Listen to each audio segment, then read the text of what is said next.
Hi, Karla here. I am so glad that you're checking out my YouTube channel. Thank you so much.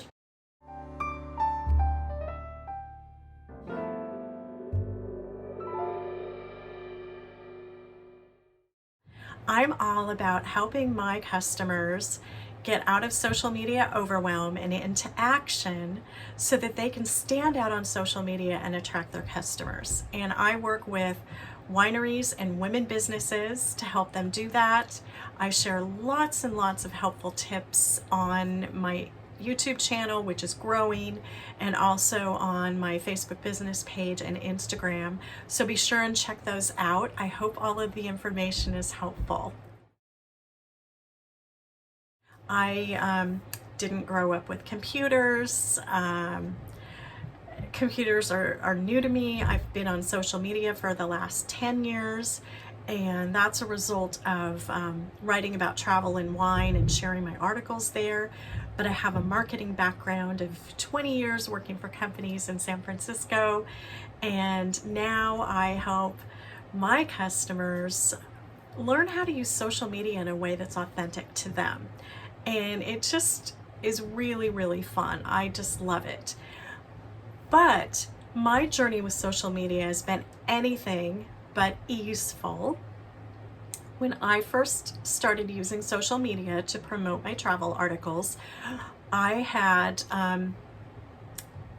a lot of reluctance and resistance towards social media, Facebook in particular.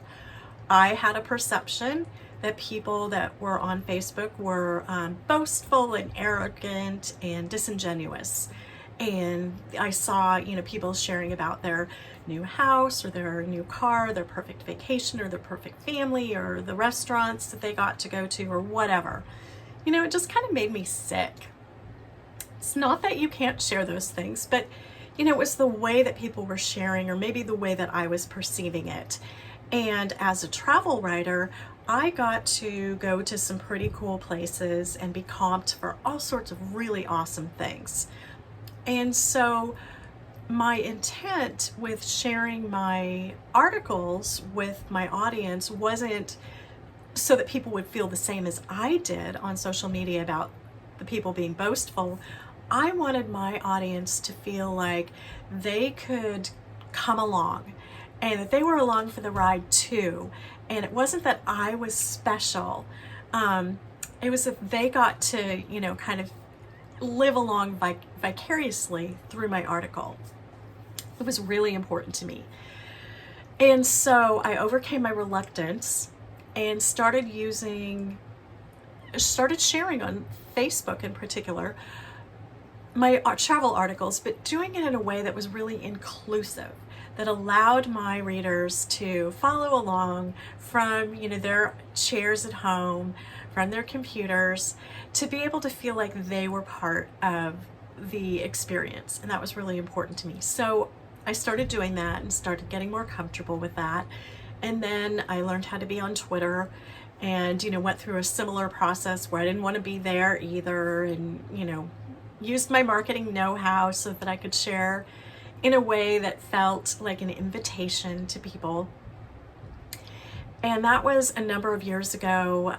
I started my own consulting business, and one of my business coaches had suggested to me that I think about teaching people how to use social media for their businesses. And this was 7 years ago, so quite a while ago. And I was so surprised. My comment to her was, would people pay me to do that? Is that marketable? And she just laughed and said, yeah, it really is.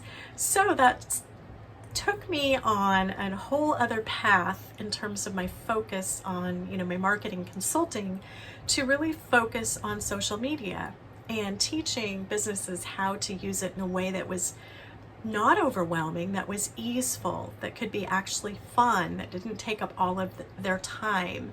And so that's what I've been doing, and I'm really passionate about it because I love it when I see my customers just have fun and ease being on social media, when the light bulb goes on for them and they know how to do it in a way that feels aligned with who they are.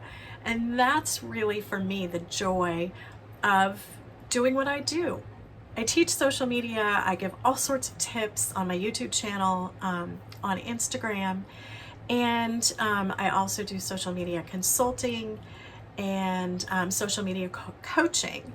So leave a message if you'd like to learn more. You can check out my website. But I am so glad you're here, and I hope these tips are really helpful to you.